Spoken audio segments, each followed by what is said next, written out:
The essay that I've written is an attempt to review what has been a tumultuous year in the Middle East and to try and understand why the Arab Spring took the path that it did. If you go back to January, Tunisian President Ben Ali had been in power for 23 years and nobody expected him to go. And then, barely a month later, Hosni Mubarak left. And this was a sea change in the Arab world. Here was the leader of the largest Arab country, a leader backed politically, financially, and militarily by the West, who was toppled by his own people. And it signaled that perhaps the whole Middle East could change, that the contract that had kept the Middle East stagnant for so long was about to change.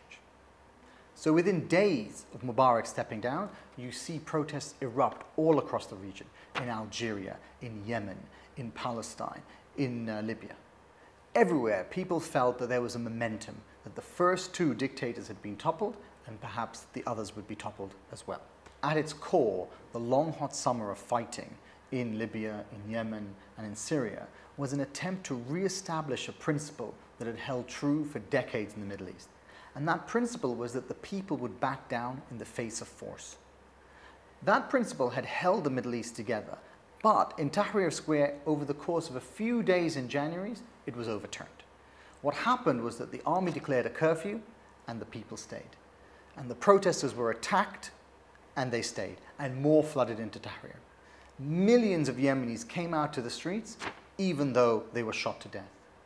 In Syria, you still see the regime attacking its own people, and the people are not backing down.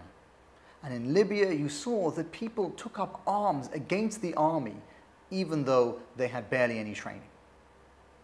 So what has come out of this long year of protest and violence is the overturning of this, the overturning of the fear of force. And in that one idea is the seeds that could change the Middle East.